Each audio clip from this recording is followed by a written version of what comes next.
यरुशलेमेमधून फिरत होते आणि ते एकमेकांना आपले अनुभव सांगत होते. एका गाढवाने सांगितलं की यरुशलेमेमध्ये बऱ्याच दिवसातून येतो आणि पण एका दिवशी मी आलो होतो तेव्हा एक माणूस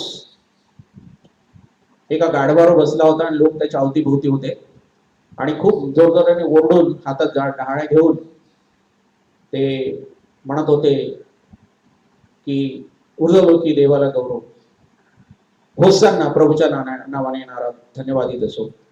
आणि मी पुष्कळ वेळ पाहत होतो ते आणि नंतर मी विसरून गेलो, पण आज मला आठवण आली. तर दुसरं गाढव म्हणाल, अरे तुला ते आठवतं, जे गाढव होतं ना ते मीच होतो. माझ्यावरच प्रभू येशू ख्रिस्त, जो माणूस म्हणतो ना तो माझ्यावरच प्रभू येशू ख्रिस्त बसलेला होता. आणि आणि आणि सर्व लोक माझ्या पुढे अवतीभोवती नाचत होते आणि फार मोठा आवाज. मला अरे बापरे, मला चालण्यासाठी रस्ता सुद्धा नव्हता, कारण रस्त्यावरती कपडे होते पसरवलेले आणि झाडांच्या डहाळ्या होत्या आणि काय माझा मान पान झाला. तो म्हणाला, असं तूच होता? मग म्हणे, आज का लोक तुझ्याकडे लक्ष देत नाही? अरे म्हणे, तू वेडायस का? जोपर्यंत प्रभू येशू ख्रिस्त माझ्या पाठीवर बसला होता तोपर्यंत हे सर्व चालू होतं. आज कुठं प्रभू येशू ख्रिस्त माझ्या पाठीवर बसलेला आहे, कसे लोक मला ओळखतील? यस, जोपर्यंत प्रभू येशू ख्रिस्त आपल्या पाठीवर बसलेला आहे, तो आपला राजा आहे, तोपर्यंत आपल्याला लोक ओळखतील की हे त्या राजाचं मूल आहे, राजपुत्र आहे, राजकन्या आहे. आज याच राजाविषयी आणि त्याच्या संदेशाकडे मला तुमचं लक्ष वेधायला पाहिजे. मत्ती कृष्णपत्र याचा 5वा अध्याय आणि 9व्या वचनामध्ये असं म्हटलेलं आहे की जे शांती करणारे ते धन्य, कारण त्यांना देवाची मुलं म्हणतील. यशया 9 आणि 6 मध्ये म्हटलेलं आहे, शांतीचा अधिपती त्याला म्हणतील. प्रभू येशू ख्रिस्ताला त्याच्या जन्माच्या कितीतरी अगोदर हे भाकीत केलं होतं. आणि आता आपण जखऱ्यातनं वाचलेलं आहे. जखऱ्या 9 ते 10 मध्ये म्हटलेलं आहे, हे सियोन कन्ये जोराने आनंदाचा गजर कर, यरुशलेम कन्ये गजर कर, पहा तुझा राजा तुझकडे येत आहे, तो न्यायी व यशस्वी आहे, तो लीन आहे गाढवावर, गाढवीच्या पिल्लावर म्हणजे शिंगरावर बसून येत आहे. इफ्राईमातले रथ, यरुशलेमातले घोडे मी नष्ट करीन, युद्धधनुष्य तोडून टाकण्यात येतील. तो राष्ट्राबरोबर शांतीच्या गोष्टी बोलेल, त्याचे अधिपत्य प्रत्येक समुद्रावर, फरात नदापासून ते पृथ्वीच्या दिगंतापर्यंत चालेल. यस, प्रभू येशू ख्रिस्ताविषयी हे केलेलं भाकीत झावळ्याच्या दिवशी, झावळ्याच्या रविवारच्या दिवशी पूर्ण झालं. प्रभू येशू ख्रिस्ताने पूर्ण केलं. प्रभू येशू ख्रिस्त याने यरुशलेम मध्ये जो प्रवेश केला आणि तोही गाढवाच्या शिंगरावरती बसून प्रवेश केला, याचं कारण पवित्र शास्त्रामध्ये सांगितलेलं आहे. त्याचं कारण हेच आहे की तो मसीहा ज्याच्याविषयी भाकीत केलं होतं, तो ख्रिस्त नम्र राजा शांतीचा संदेश घेऊन येत आहे. आणि म्हणून जखऱ्याने सांगितल्याप्रमाणे ही इज हंबल, तो नम्र आहे आणि तो गाढवावर म्हणजे गाढवीच्या शिंगरावर बसून येत आहे. प्रभू येशू ख्रिस्ताने शिंगरू वापरलं आणि गाढव वापरण्याचं प्रयोजन तसंच अतिशय समर्थन करणारा आहे. गाढव हा प्राणी शांततेच्या उद्देशाने वापरला जात असे. पवित्र शास्त्रामध्ये, जुन्या करारामध्ये आपल्याला पुष्कळशा गोष्टी आहेत, पाठपुरावा आपण करू शकतो. त्याच्याविषयीच्या भाकिताची परिपूर्णता करण्यासाठी पहिली गोष्ट, प्रभू येशू ख्रिस्त जेव्हा गाढवावर बसून आला तेव्हा त्याच्या भाकिताची परिपूर्णता करण्यासाठी गाढवाच्या शिंगावर बसून येशूने स्वतःला राजा म्हणून सादर केलं सर्व लोकांना. परंतु तत्कालीन लोकांच्या अपेक्षेनुसार उच्च पदाला पोहोचलेला राजकीय राजा मात्र तो नव्हता. त्या ठिकाणी रोमी साम्राज्य होतं आणि याच्या अगोदर हे सर्व लोक एका निराळ्या लोकांच्या अधिपत्याखाली होते. पण प्रभूने त्यांना तिथून सोडवून, इजिप्तमधून सोडवून या ठिकाणी आणलेलं होतं. त्याला बरेच काही वर्ष झालेले होते, लोटलेले होते. पण आता सध्या रोमी सरकार त्या ठिकाणी होतं आणि याही सत्तेतनं, कारण रोमी सरकाराचं सत्ता सुद्धा त्यांना डोई जड झाली होती, या सत्तेतनं सोडवणारा राजा आपल्यासाठी कोणीतरी येणार आहे म्हणून ते बघत होते. मसीहा त्यांना सोडवणारा, त्यांचं तारण करणारा येणार आहे. पण हा राजा राजकीय राजा म्हणून नव्हता, पण हा राजा गाढवाच्या शिखरावर बसून आला होता. तो संदेश शांतीचा घेऊन आला होता. दुःख सोसणारा मसीहाच्या भूमिकेत येशूचे पहिले येणे झाले. तेव्हा त्याने मानवाला तारण देऊन मानव आणि देव या दोघांमध्ये शांती प्रस्थापित केली. कधी न वापरलेले शिंगरावर बसून तो शांतीचा राजा हे त्याने घोषित केले. पण त्याच्या पाठीवर, त्या गाढवाच्या पाठीवर कधीही कोणी बसलेलं नसताना सुद्धा प्रभू येशू ख्रिस्ताला त्याने बसू दिलं. प्रभू येशू ख्रिस्ताचं प्रभुत्व गाढवाच्या मालकावर सुद्धा व्यवस्थित सहजच चाललं. कारण जेव्हा शिष्याने त्यांना सांगितलं की प्रभूला याची गरज आहे, तेव्हा त्यांनी जाऊ दिलं. आणि या ठिकाणी जेव्हा गाढव आणलं, त्याच्या पाठीवर कधीच कोणी बसलं नव्हतं. आपल्याला माहित आहे की घोडा गाढव त्याच्या पाठीवर कधीच कोणी बसलं नसलं तर ते काही बसू देत नाही. फार त्याला काबूत आणण्यासाठी प्रयत्न करावे लागतात.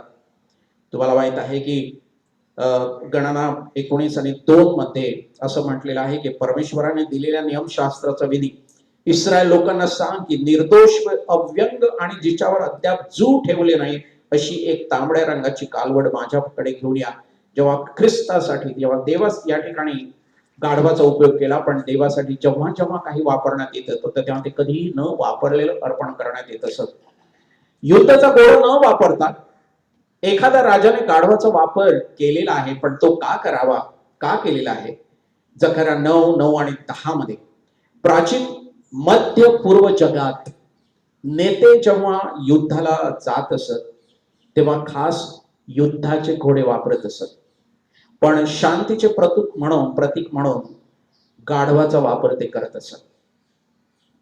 तेव्हा घोडा युद्ध आणि गाढव शांती. पहिले राजे 1:33 मध्ये आपण असं वाचतो की शलमोन राजा सुद्धा गाढवावरती बसून गेला, इस्रायलाचा राजा.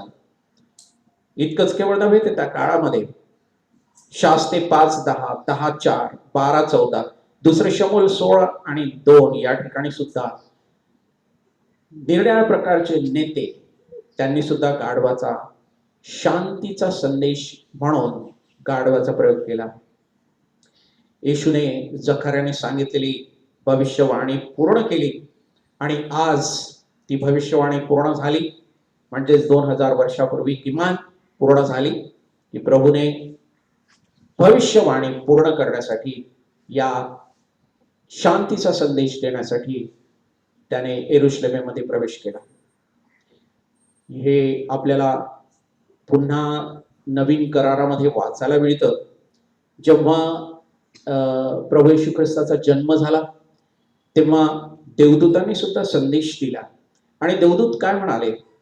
ऊर्ध्वलोकी देवाला गौरव आणि पृथ्वीवर मनुष्यात शांती. ऊर्ध्वलोकी देवाला गौरव आणि पृथ्वीवर मनुष्यात शांती, आणि त्याचवर त्याचा प्रसाद झालेला आहे. तुम्हाला माहित, पण याच वेळेस 2 मिरवणुका यरुशलेम शहरामध्ये आल्यात. एकच मिरवणूक नव्हती, 2 मिरवणुका आल्यात. यहुदी वर्षाचा सर्वात पवित्र आठवडा म्हणजेच वलांडण सप्ताहाच्या सुरुवातीला ह्या 2 मिरवणुका यरुशलेमात दाखल झाल्या. एक मिरवणूक होती ती म्हणजे सर्वसाधारण शेतकरी लोकांची मिरवणूक होती, पण दुसरी जी मिरवणूक होती ती मात्र शाही मिरवणूक होती. रॉयल, राजाची मिरवणूक म्हटलं तरी चालेल. प्रभू येशू ख्रिस्ताची जी मिरवणूक होती, प्रभू येशू ख्रिस्त पूर्वेच्या गेट मधून तो माउंट ऑलिव्ह वरून यरुशलेमेमध्ये आला आणि त्याच्या सर्व लोकांनी त्याचं आगत स्वागत केलं. हा सुताराचा मुलगा, सर्वसाधारण शेतकरी लोक त्याच्या अवतीभोवती होते आणि याने देवाच्या राज्याची घोषणा केली. हे सर्व लोक जे होते ते सर्वच लोक साधारण लोक होते आणि शेतकरी लोक होते, पण त्यांच्या हातामध्ये, त्या सर्व लोकांच्या हातामध्ये झावळ्या होत्या. त्यांनी कपडे टाकले होते रस्त्यावरती आणि प्रभू येशू ख्रिस्त कृत गाढवावर होता, तो घोड्यावर नव्हता. पण पिलाताचा प्रकार हा दुसरा मिरवणुकाचा फार निराळा होता. एकदच विरुद्ध बाजूने म्हणजेच वेस्ट साइडने पश्चिमेकडून पिलाताची सुद्धा एंट्री झाली येरुशलेमेमध्ये त्याच काळात. आणि हा जो होता तो गव्हर्नर होता. इकुडिमिया, जुदिया, सॅमेरिया या आणि येरुशलेम या सर्व ठिकाणी त्याचं इम्पेरियलिझम होतं. आणि त्याच्याबरोबर सोल्जर्स होते. त्यांच्या हातामध्ये ढाली तलवारी होत्या. आणि ते लोक राजासारखा पिलाताचा सन्मान करत मोठ्या मोठ्या आनंदाने पण शिस्तप्रियरित्या त्याला त्यांनी आत आणलं. प्रभू येशू ख्रिस्त आणि पिलात या दोन मिरवणुका एकमेकांच्या विरुद्ध आहेत. पण प्रभू येशू ख्रिस्त हा आला, त्याचा प्रवेश झाला. त्याच्या हातात तलवार नव्हती, त्याच्या बरोबर तो घोड्यावर स्वार नव्हता, त्याच्या बरोबर जे लोक होते त्यांच्या हातात ढाली तलवारी नव्हत्या.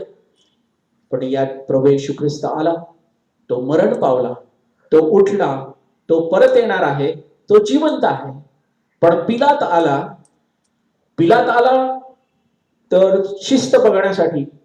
पिलात जरी या वलांडीत सणासाठी आला तरी खास वलांडीत सणामध्ये भाग घेण्यासाठी तो बहुतेक आलेला नसावा. त्या ठिकाणी कुठल्याही प्रकारची भानगड होऊ नये म्हणून शिस्त राखण्यासाठी तो आला होता. तो आला, त्याचं फार मोठं लोकांनी गौरव केलं. पण तो आला, तो गेला.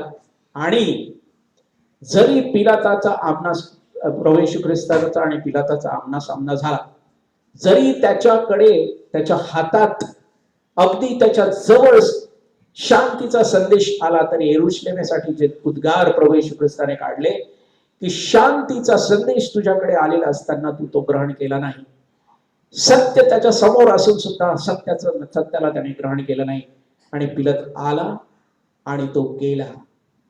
आणि तो पुनरुत्थित होईल, पण देव ठरवणार आहे की त्याला पुनरुत्थित करून स्वर्गात वाटा द्यायचा आहे की नरकामध्ये वाटा द्यायचा आहे. हा जो शांतीचा राजा आहे त्याचा संदेश आज आपल्यासाठी काय आहे? आपण झावळ्याचे रविवार पुष्कळ पाळलेले आहेत. झावळ्याच्या रविवारी फार आनंदाने आपण चर्चमध्ये गेलो. चर्चची सजावट आपण केली. चर्चमध्ये यावेळेस सजावट आपण करू शकत नाही, जाऊ शकत नाही. आणि म्हणून मी विनंती केली होती की आपल्या घरामध्ये आपल्याला ते फीलिंग यावं म्हणून आपल्या घराची सुशोभित करावं, झावळ्या आणाव्यात. आणि काही लोकांनी केलेलं आहे, त्याबद्दल प्रभूची आपण स्तुती करूया.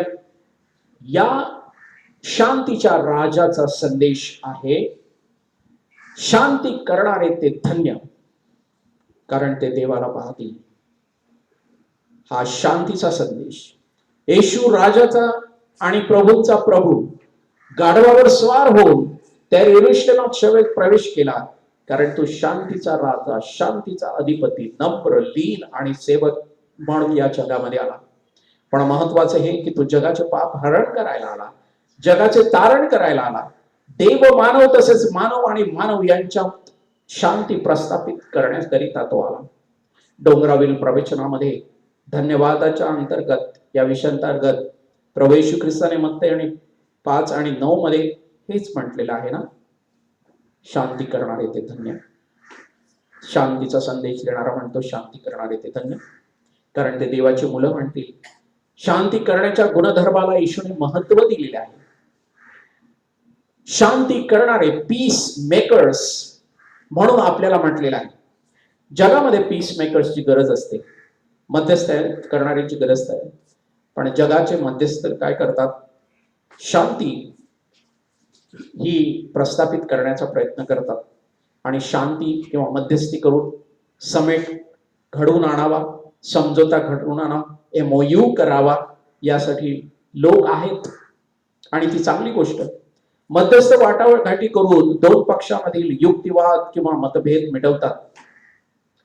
सध्या आपले इतरांशी नातेसंबंध नीट करून मतभेद मिटवण्याची, मध्यस्थी करण्याची नक्कीच गरज आहे.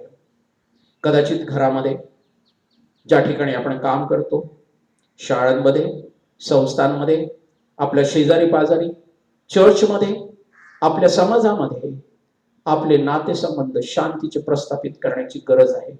आणि त्यासाठी आपल्याला जगाच्या मध्यस्थांपेक्षा आपल्याला शांतीच्या राजाची गरज आहे.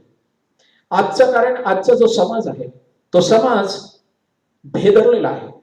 संघर्ष, रागविवाद, भांडणं, अशांती, हेवेदावे, संकुचित जातीय वाद, गैरसमज, अनीती आणि अशा कित्येक भीषण प्रकारांनी सध्याचा समाज पीडित आहे.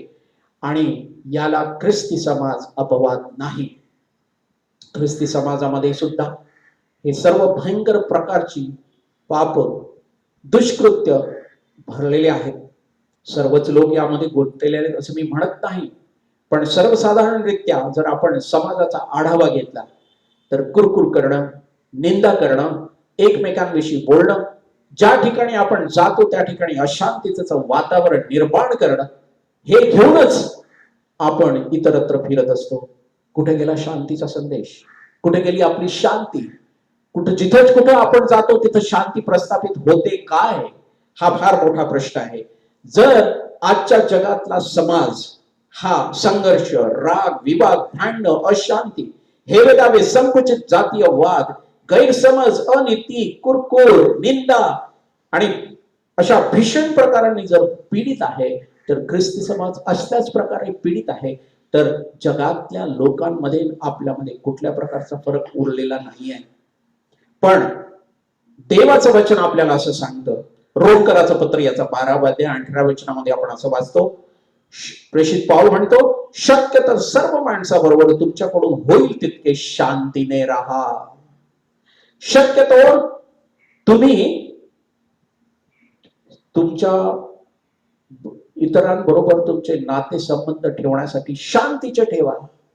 भांडण्याचे ठेवू नका, फुटी पाडण्याचे ठेवू नका, निंदा करण्याचे ठेवू नका. तुम्ही जाता तेव्हा त्या ज्या ठिकाणी कलह आहे, गोंधळ आहे, ज्या ठिकाणी बेबनाव आहे, ज्या ठिकाणी नातेसंबंध बिघडलेले आहेत, अशा ठिकाणी तुम्ही गेल्या शांती प्रस्थापित व्हायला पाहिजे. आणि हे प्रभूची आज्ञा आहे. आपण देवाचे पवित्र लोक, शांतता निर्माते, शांतता प्रस्थापित करणारे आहोत, कारण आपला प्रभू शांतीचा राजा आणि शांतीदाता आहे. आपला प्रभू जर शांतीचा राजा आणि शांतीदाता आहे, तर आपण त्याचे लोक या नात्याने आपण किती विशेष करून शांतीचा संदेशच घेऊन आपण लोकांमध्ये वावरायला पाहिजे, घरामध्ये वावरायला पाहिजे, समाजामध्ये वावरायला पाहिजे, चर्चमध्ये वावरायला पाहिजे. शांती आणि शांती. आपण शांतता करणारे, शांतता निर्माते कसं होऊ शकतो? आणि पहिली गोष्ट, येशूची शांती ग्रहण करून आपण शांतता प्रस्थापित करणारे किंवा शांती करणारे होऊ शकतो. प्रभू येशू ख्रिस्ताने ही शांती आपल्याला दिलेली आहे आणि त्याच्यासाठी कुठल्याही प्रकारची किंमत ठेवलेली नाही. ही आपल्याला फुकट देणगी आहे, विनामूल्य ही देणगी आपल्याला मिळालेली आहे. ही प्रभू येशू ख्रिस्ताने दिलेली आहे, ख्रिस्तामध्ये ती आपल्याला मिळालेली आहे. जेव्हा केव्हा आपण या शांतीचा राजाचा स्वीकार करतो तेव्हा आपल्याला ही देणगी मिळते. योहान 14 आणि 27 मध्ये त्याच्या प्रभू येशू ख्रिस्ताच्या वधस्तंभाच्या आदल्या रात्री येशूने आपल्या शिष्यांना एक आश्चर्यचकित करणारे वचन दिले. तो म्हणाला आपल्या शिष्यांना, मी तुम्हाला शांती देतो, मी आपली शांती तुम्हास देतो. जसे जग देते तसे मी तुम्हाला देत नाही. तुमचे अंतःकरण अस्वस्थ अगर भयभीत होऊ नये. प्रभूने आपल्या शिष्यांना शांती दिली आणि प्रभू येशू ख्रिस्ताने प्रत्येक वेळेस शिष्यांना जेव्हा जेव्हा तो भेटला आणि विशेष रीतीने त्याच्या पुनरुत्थानानंतर तुम्हा शांती असो असं म्हटलेलं आहे. मला खूप आनंद वाटतो की आपल्या चर्चेसच्या जे विधीचे पुस्तक आहेत त्यामध्ये आपल्याला इतरांना शांती देण्याचा एक भाग आहे. आपण पाळक साहेब म्हणतात की प्रभूची शांती तुमच्या बरोबर असो, आणि आपण सुद्धा म्हणतो की तुझ्या बरोबर असो, आणि नंतर आपण हस्तालोंद करून इतरांना म्हणतो की प्रभूची शांती तुमच्या बरोबर असो. पण प्रभूची शांती त्यांच्या बरोबर असू शकते, पण तुमच्या बरोबर पण पाहिजे ना. तुमच्या बरोबर जर प्रभूची शांती असती तर तुम्ही म्हणू शकता ना की प्रभूची शांती तुमच्या बरोबर असो. तुमच्या अंतःकरणामध्ये तर सर्व कालवा चालू आहे. तुमच्या अंतःकरणामध्ये सर्व प्रकारचे गैरव्यवहार चालू आहे. तुमचं अंतःकरण सर्व प्रकारच्या जगाच्या चालीरीतीने भरलेलं आहे. आणि ज्या व्यक्तीला तू म्हणत आहे की प्रभूची शांती तुमच्या बरोबर असेल, त्याच्या प्रती जर तुमचे संबंध बरोबर नसतील, जर हेवेदावे असतील किंवा त्याच्या विरुद्ध तुमच्या मनामध्ये काही किलमिश असेल, आणि मग तुम्ही म्हणता की प्रभूची शांती तुमच्या बरोबर, अहो तुमच्याकडे शांती नाही, काय प्रभूची शांती तुम्ही देणार आहात? आणि म्हणून प्रभू येशू ख्रिस्ताने जी शांती दिलेली आहे ती आपण ग्रहण करणं आवश्यक आहे. आणि ते आपण जेव्हा ग्रहण करतो, जेव्हा ख्रिस्ताचा या शांतीच्या राजाचा आपण स्वीकार करतो, त्याला प्रभू म्हणून ती शांती आपल्या अंतःकरणामध्ये येते. देव आणि पापी लोकांमध्ये आपण सर्वच आहे. प्रेषित पौल म्हणतो की सर्वांनी पाप केलेला आहे, ते देवाच्या गौरवाला. एका ठिकाणी तो म्हणतो की ती पाप लोकांपैकी मी मुख्य आहे. प्रेषित पौल म्हणतो मी पापी आहे. प्रेषित पौल म्हणतो की मी पापी आहे. आणि आपल्याला जर कोणी म्हटलं की तुमचं केवळ म्हटलंच नुसतं की तुमचं चुकलं, की तुम्ही बरोबर बोलले नाही किंवा हे काही बरोबर दिसत नाही, आपल्याला किती राग येतो, खूप राग येतो. आणि मग जर आपल्याला कोणी कधी म्हटलं की पापी आहे, मग तर काय विचारूच नका, एकदम तलवारच मॅनातून निघेल. बरोबर आहे ना? पण पवित्र शास्त्र आपल्याला म्हणतं की आपण सर्वच पापी आहोत आणि देवाच्या गौरवावर आपण अंतरलेलो आहोत.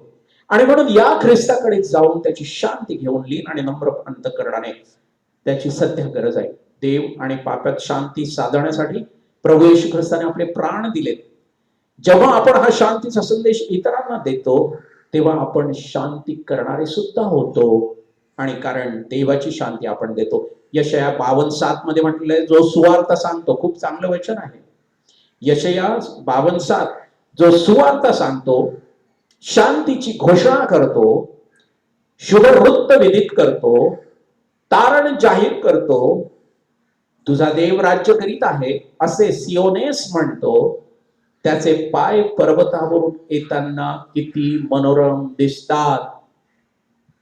माझ्या प्रिय सर्व लोकांनो, देवाचं वचन आपल्याला म्हणतं, जो सुवार्ता सांगतो, शांतीची घोषणा करतो, शुभवृत्त विदित करतो, त्याचे पाय पर्वतावरून येताना किती मनोरम दिसतात. जर त्याचे पाय मनोरम दिसतात तर तो पूर्ण माणूस, ती पूर्ण व्यक्ती किती देवाच्या दृष्टीने खूप चांगली आणि मनोरम आहे. पण केव्हा जर आपण शांतीची घोषणा करतो, आपली शांती प्रभू येशू ख्रिस्ताने आपल्या अंतःकरणात दिलेली आहे, ती आपण इतरांसाठी प्रस्थापित करतो, तर हे शक्य आहे. दुसरी गोष्ट, जी अंतर्गत शांतता ख्रिस्त आपल्याला देतो, ती इतरांशी असलेल्या आपल्या नातेसंबंधात ओतप्रोत व्हायला पाहिजे, दिसायला पाहिजे, व्हायला पाहिजे. कारण आपल्याला शांती करणारे म्हणून देवाने पाचारण केलेलं आहे. जेव्हा जेव्हा आपण मतभेद किंवा संघर्षाचा सामना करतो, तो आपल्यात आक्रमकता व वैमनस्य कमी करण्याच्या, धार्मिकतेने प्रतिसाद देण्याच्या मनाची शांती आपण द्यायला पाहिजे. ज्या ठिकाणी वैमनस्य आहे, ज्या ठिकाणी नातेसंबंध बिघडलेले आहेत, देवाने आपल्याला पाचारण केलेलं आहे, त्यासाठीच त्या ठिकाणी आपली उपस्थिती शांतता प्रस्थापित. जेव्हा जेव्हा आपण मतभेद किंवा संघर्षाचा सामना करतो, तेव्हा आपल्या शांतीचा भंग व्हायला नको. आपली शांती अंतःकरणातली ही निघून जायला नको. पण ती शांती तशीच कायम राहायला पाहिजे आणि ती आपल्या आचरणात दिसायला पाहिजे. दुसरे तिमोथी 2:25 मध्ये म्हटलेलं आहे, कारण आपल्याला शांती करणारे म्हणून देवाने पाचारण केले आहे, प्रभूच्या दासाने भांडू नये. हॅलो, प्रभूच्या दासाने, म्हणजे दास म्हणजे केव्हा पाळक आणि सुवार्थिक लोक तसं नाही, हा समजलं का? दास म्हणजे आपण सर्वजण. प्रभूच्या लोकांनी भांडू नये, तर त्याने सर्वांबरोबर सौम्य, शिकवण्यात निपुण, सहनशील, विरोध करणाऱ्यांना सौम्यतेने शिक्षण देणारा असे असावे. कदाचित देव त्यांना सत्याचे ज्ञान होण्यासाठी पश्चाताप बुद्धी देईल, ज्यांना तुम्ही सांगतात त्यांना. पण पुष्कळदा आपल्याला याच्या उलटच वाटतं, नाही का? कसं तरी वाटतं ना, वाटत नाही की हे आपल्या बरोबर बरोबर असंच होतं म्हणून. प्रभूचं वचन म्हणतं कारण आपण शांती करणारे म्हणून देवाने आपल्याला पाचारण केलेलं एवढं बरं वाटतं. आपल्याला पाचारण केलेलं आहे शांती करणारे म्हणून, पण पुढचं जरा भयंकर वाटतं जर आत्मपरीक्षण केलं तर. प्रभूच्या दासाने भांडू नये. भांडलं नाही तर कसं काय होईल? त्याने सर्वांबरोबर सौम्य, शिकवण्यात निपुण, सहनशील आणि विरोध करणाऱ्यांना सौम्यतेने उत्तर देणार असावं. असं तर आपल्याच्याने काही होत नाही. का होत नाही? कारण ख्रिस्ताची शांती भंग पावते आपल्या अंतःकरणात नसते. ती रुजलेली नाहीये. ती डीप डाऊन आपल्या अंतःकरणात उतरलेली नाही.